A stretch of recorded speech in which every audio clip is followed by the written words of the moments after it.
ഇന്നത്തെ സ്പെഷ്യലിൽ first item beef കറിയാണ്. അപ്പോൾ അതിന് വേണ്ടിയിട്ട് ഞാനിത് ബീഫ് വേവിക്കാൻ വയ്ക്കുകയാണ്. അപ്പോൾ കൂടെ തന്നെ കുറച്ച് ഉരുളക്കിഴങ്ങും കൂടി ചേർത്തിട്ടുണ്ട് കേട്ടോ. ഇരിക്കട്ടേന്നേ. അപ്പോൾ അതും കൂടി ഒരുമിച്ച് അങ്ങോട്ട് വേവിക്കുകയാണെങ്കിൽ ആ പണി കഴിഞ്ഞ് കിട്ടുമല്ലോ.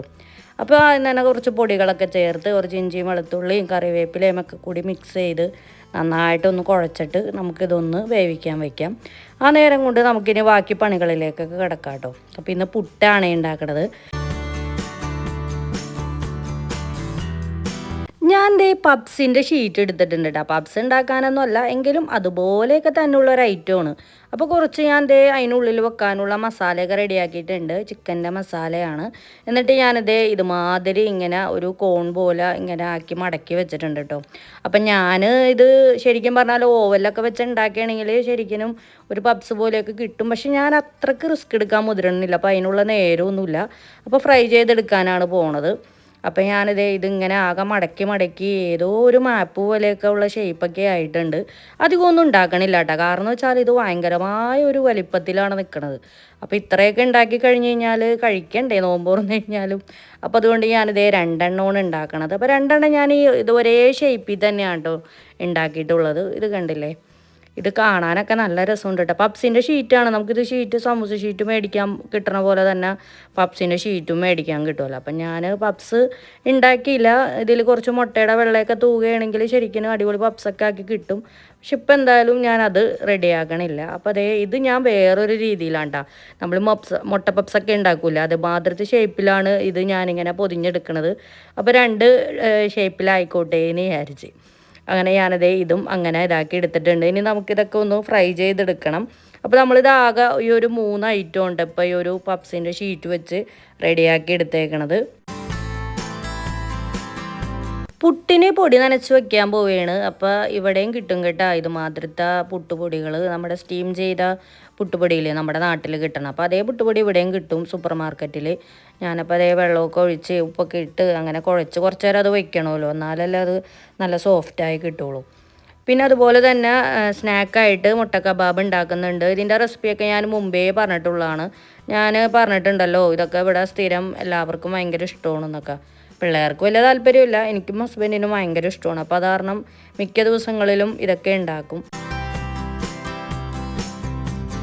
നോമ്പായി കഴിഞ്ഞതിന് ശേഷം ഡെയിലി ഓരോരോ പലഹാരങ്ങളാണല്ലേ എല്ലാവരും ഉണ്ടാക്കണത്.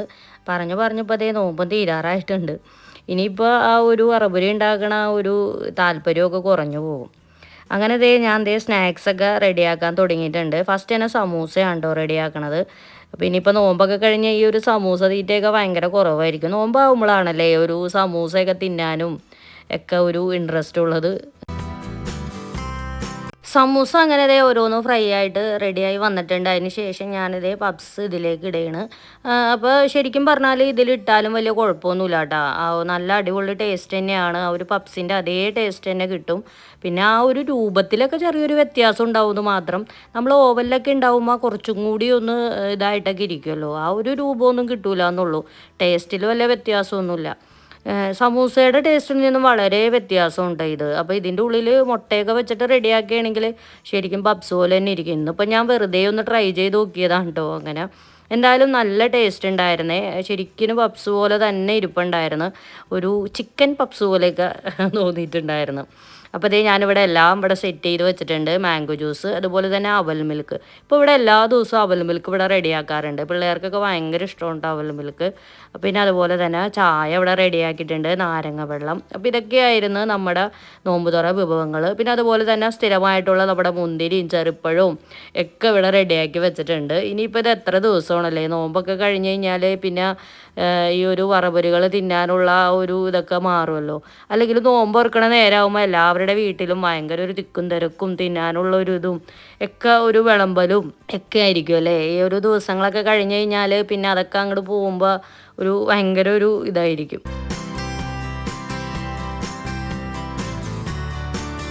ഞാനിതേ ബീഫ് കറി വെക്കാൻ പോവുകയാണ്. അപ്പോൾ എല്ലാ തവണയും ഞാൻ കുക്കറിലിട്ടാണല്ലോ ബീഫ് കറി വെക്കണേന്ന്. അപ്പോൾ ഇത്തിരി വെറൈറ്റി ആയിക്കോട്ടെ എന്ന് വിചാരിച്ച് ആദ്യം തന്നെ ബീഫൊക്കെ വേവിച്ച് വെച്ചിട്ടുണ്ട്. അതിന് ശേഷം ഞാനിതേ ചീനച്ചട്ടിയിൽ ഇങ്ങനെ കറി വെക്കാൻ പോവുകയാണ്. എല്ലാവരും ഉണ്ടാക്കണ പോലെയൊക്കെ തന്നെ, പ്രത്യേകിച്ച് റെസിപ്പീസൊന്നും എടുത്ത് പറയേണ്ട കാര്യമൊന്നുമില്ലല്ലോ. സവാളയും പിന്നെ അതുപോലെ അൽക്കുലത്ത് കുറേ സാധനങ്ങളൊക്കെ ഇട്ടിട്ട് വഴറ്റി നമുക്ക് ബീഫ് വേവിച്ചേക്കണ കാരണം പിന്നെ വേറെ അധികം ബുദ്ധിമുട്ടും കാര്യങ്ങളൊന്നുമില്ല. പെട്ടെന്ന് തന്നെ കറി റെഡിയാവും. അതിൻ്റെ ഇടയിൽ പുട്ടും ഞാനിവിടെ റെഡിയാക്കിക്കൊണ്ടിരിക്കുകയാണ്. അധികമൊന്നും ഉണ്ടാക്കണില്ല കേട്ടോ, കുറച്ചേ ഉണ്ടാക്കണുള്ളൂ. ഈ പറഞ്ഞ മാതിരി നോമ്പ് തുറന്നു കഴിഞ്ഞാലൊന്നും വലിയ വിശപ്പും കാര്യങ്ങളൊന്നുമില്ല.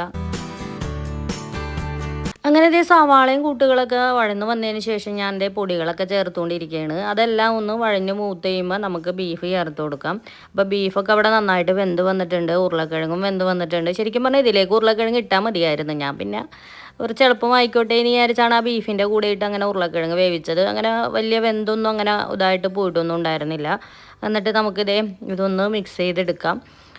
അപ്പോൾ അധികം ഞാനങ്ങനെ വലിയ ചാറൊന്നും എടുക്കണമൊന്നുമില്ല, എന്നാലും കുറച്ച് പുട്ടല്ലേ, പുട്ടിൻ്റെ കൂടെ കുറച്ച് ചാറൊക്കെ വേണമല്ലോ. പിന്നെ വേറൊരു ഐറ്റവും കൂടി ഞാനിന്ന് ഉണ്ടാക്കുന്നുണ്ട് കേട്ടോ. ഉണ്ടാക്കണില്ല, ഞാൻ ഇന്ത്യൻ സൂപ്പർ മാർക്കറ്റിൽ നിന്ന് വാങ്ങിയിട്ടുണ്ട്. വല്ലാതെ കൊതി തോന്നി വാങ്ങിയതാണ്. കാരണം വെച്ചാൽ ബീഫ് കറി ഏതായാലും വെക്കുന്നുണ്ടല്ലോ, അപ്പോൾ തോന്നി നമുക്ക് കുറച്ച് പൊറോട്ടയും കൂടി തിന്നാലോ എന്ന്. നാട്ടിലെ കുറച്ച് ഓർമ്മകളൊക്കെ വന്ന്, നാട്ടിലായിരുന്നെങ്കിൽ അങ്ങനെയാണല്ലോ, പൊറോട്ട ബീഫ് അങ്ങനെയൊക്കെ. ഇത്തവണ ഇവിടെ നോമ്പൊക്കെ വന്നിട്ട് പൊറോട്ടയൊന്നും നമ്മുടെ ഇവിടെ അങ്ങനെ കടയിലൊക്കെ കിട്ടാനൊക്കെ ഭയങ്കര ബുദ്ധിമുട്ടൊക്കെ തന്നെയാണ്. അങ്ങനെ അതേ നമ്മളിപ്പോൾ ഇന്ത്യൻ സൂപ്പർ മാർക്കറ്റിൽ നിന്ന് ഇതുമാതിരത്തെ ഫ്രോസൻ്റെ വാങ്ങിയിട്ടുണ്ടായിരുന്നു. അപ്പോൾ ഇത് നമുക്കിങ്ങനെ ഒരുവിധം ഒക്കെ റെഡിയാണ് കേട്ടോ. നമുക്കിത് പിന്നെ ഒന്ന് ചുട്ടെടുത്താൽ മതി.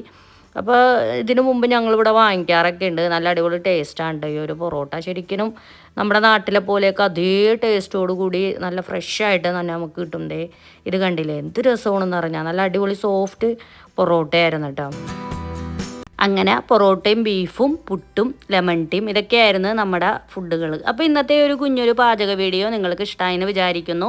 ഇഷ്ടമായിട്ടുണ്ടെങ്കിൽ വീഡിയോ ലൈക്ക് ചെയ്യുക, ഷെയർ ചെയ്യുക, കമൻറ്റ് ചെയ്യുക. അമേരിക്കയിലെ നോമ്പിൻ്റെ വിശേഷവുമായിട്ട് നമുക്ക് കാണാം. അതുവരേക്കും എല്ലാവർക്കും ബൈ ബൈ.